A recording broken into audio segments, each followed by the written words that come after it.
This is one of those times you bring your car in for a small problem that's acting strange, and what gets found during the estimate just keeps piling up. Let's see how bad it is. Let's get started.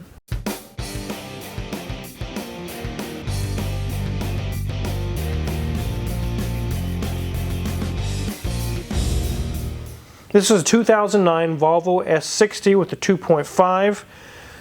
And it came in intermittently misfiring, running rough. The customer mentioned that they couldn't get up to speed on the highway. 50 was about the tops they could do. And they brought it in, hoping maybe it's a sensor or something bad and they can be back on the road. But I have learned over the years, when you work on cars, you don't just focus on the one complaint the customer has. You better open your eyes and look around at the rest of the car, the rest of the engine, everything else that's going on, because you just touched the car. You're going to be held liable for everything on the car. So you need to present everything you find to the customer. So if they turn it down and it breaks, it's back on them. I just did a video not too long ago for you guys talking about skipped maintenance, and it finally catches up to you. And that's basically what has happened here. So let's go ahead and take a look around this car, check out the interior. Then we're going to dive into how a small problem escalated into about 10 different things wrong, and they all need to be done. Oh, it's in wide frog mouth mode. Yep, we have the hood open. As you can see, we've been doing some testing. The fog lamp on one side is fogged up pretty bad. The other one's pretty clear, but the one that's clear has a bulb that's flickering and about to die. The paint actually looks pretty decent on this Volvo. The wheels are 17-inch wheels, and they appear to be in decent condition. There's nothing seriously gouged or anything in them. And down the side, you can see it's not damaged or dented. And around the back, I really always liked the way that these S60s looked. I thought it was very unique, very interesting. I do like that styling. It's really cool. There is some damage on this side above the right rear wheel. You can see that some sort of impact happened. The customer might have hit something or something hit them. Unfortunate. Let's go ahead and jump into the interior. So welcome to the interior of a Volvo, and this one has 148,546 miles on it. And yes, that is very classic gauge cluster for a Volvo. But as we move up, you'll see that the dash is in good shape. Everything is looking good. Nothing's torn. We don't have, foam spilling out anywhere. They do have air fresheners in here, and it does actually smell quite nice. Got a nice little hidey hole there next to our stereo system. One of those integrated in stereo systems where it's really hard to upgrade. You can see it's got lots of little push buttons and everything we can do down there. Definitely not looking like our classic Volvo, but does have dual climate control and heated seats. As we move to our seats, you can see they have a little bit of wear on that side bolster, but again, they are in good shape otherwise. They're a nice kind of an ivory color, kind of a cool ivory, but is in good shape, no holes. Door card is in good shape. We have two different tones. We have a light ivory and more of a taupe ivory. And other than a little bit of wear on that handle for the armrest, the back seat's looking in good shape, even though we've got a few items stored back there.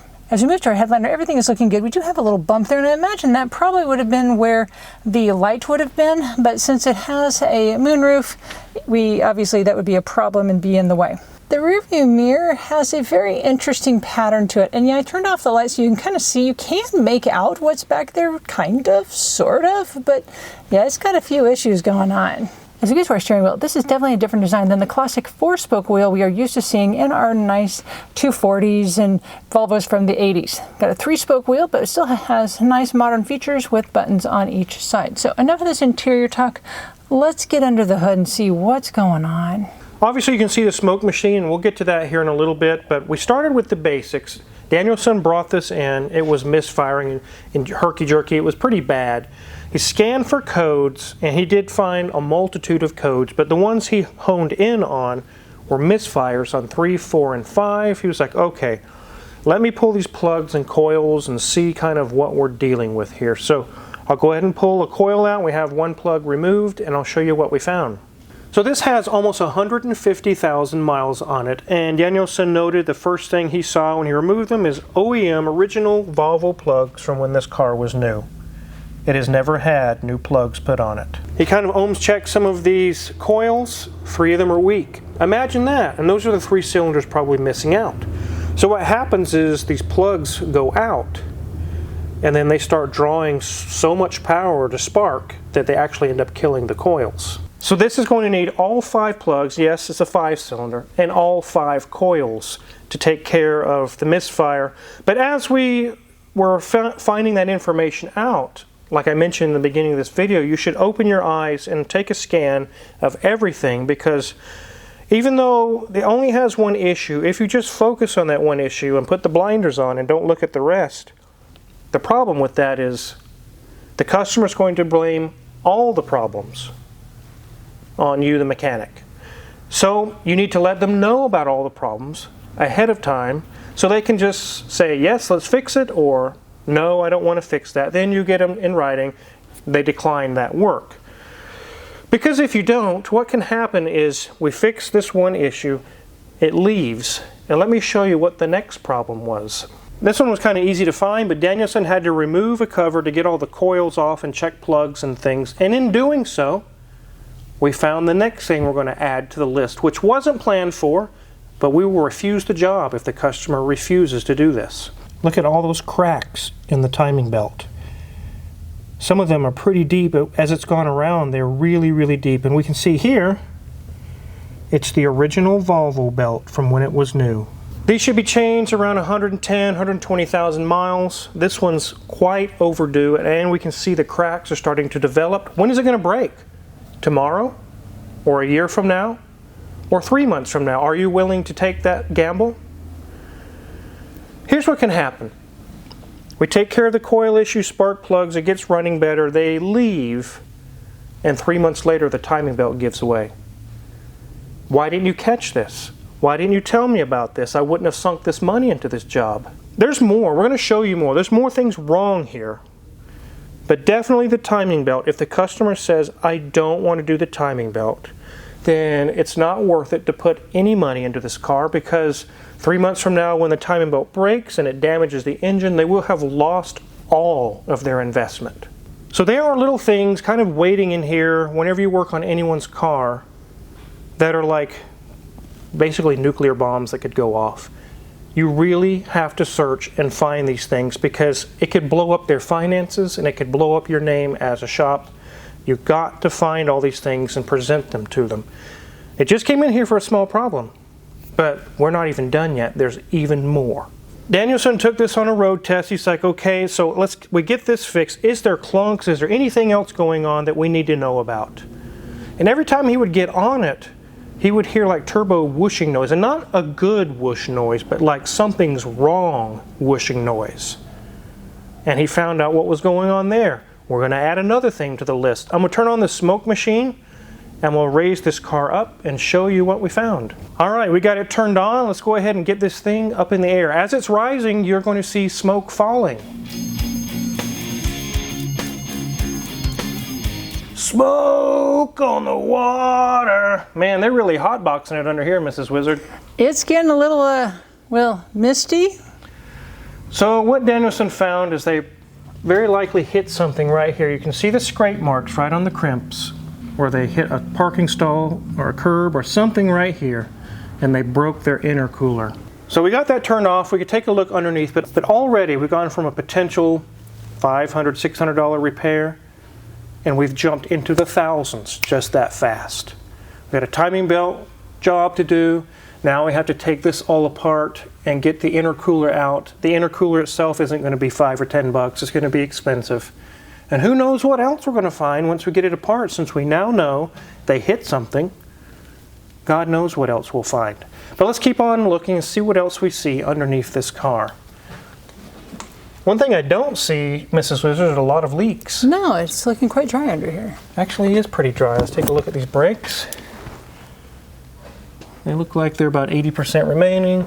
Sway bar links are fairly new. Struts look like they've been replaced. CV boots look good. This coolant leak here is where we're doing some pressure testing on the cooling system. We'll get that cleaned off. We actually caused that here. Brakes look good, new struts, new sway bar links, CV boots are good, nothing loose. So somebody has actually done some front end repairs to this, probably because it was clunking and causing issues, and they had to get that fixed. I really wish they would have done the rest, but let's take a look. There's more. Here's our catalytic converter. Luckily it's still intact. Here's an upper drive shaft. This is all-wheel drive. Everything feels good there. Here's our resonator. Drive shaft's good there. And here, Mrs. Wizard, is the Haldex. The Haldex, it can do holograms? No, it's actually the all-wheel drive system. It can turn itself on and off and apply different levels of engagement for the rear wheels. But let's take a look at brakes and struts back here. Nothing leaking. It has the tiniest CV boots, Mrs. Wizard. Those are awfully small. At least they're not leaking or torn. Yeah, sway bar links are good. Ride height sensor is good. Nothing leaking on the differential. Sway bar link is good there. Boots are good. Strut is good. Brakes are good. And the tires look good. So let's go ahead and get this thing back on the ground. This is definitely time that you need a real smoke machine. I've heard of people saying, just take a drag on a cigarette and blow it in there. Nobody has enough lung volume to fill the entire intercooler with smoke. Come on. A real smoke machine is what you need. Now, we've found a lot already. We've only showed you half of it. Danielson did some checks. He found when he was checking codes, the steering angle sensor has failed, which is like the clock spring or something. Also, the DEM pump, or the differential pump in the Haldex, is showing some codes for some sort of failure or some sort of issue. There's two bulbs out in the brake lights. The headlight bulbs need to be replaced. There's a fog light out, and everything else we've already just shown you. I told Danielson, let's just stop where we're at. I'll get the estimate together. We already know it's going to be $2 or $3 grand, maybe a little more.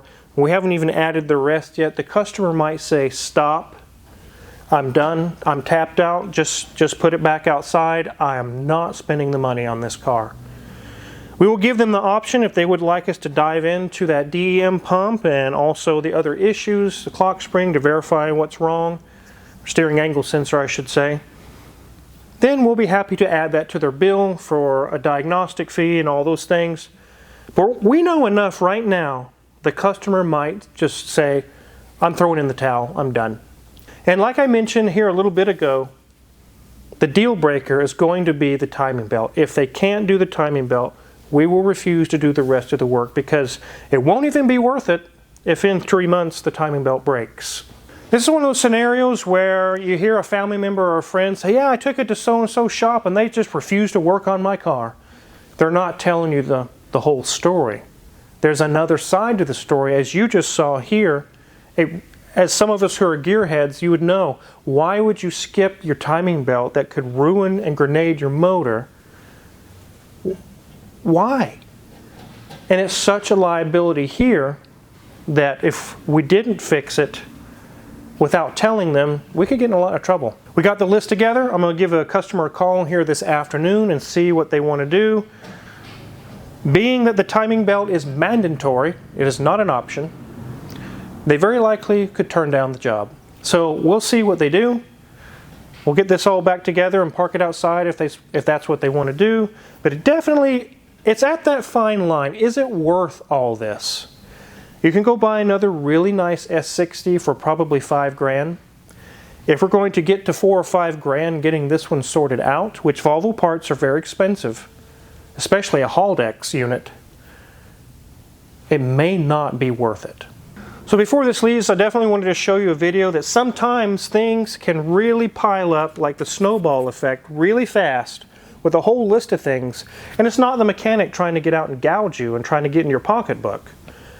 As you saw and we saw together, there are valid complaints and issues with this car that really do need to be addressed and fixed. It's not about getting in somebody's pocketbook. Now, hopefully they'll allow us to fix at least the timing belt and get the thing running right. It's worth that much. The rest of it would still be a driving car if they skip the rest, but definitely have to do the timing belt, plugs, coils, and an intercooler. We'll see what they want to do.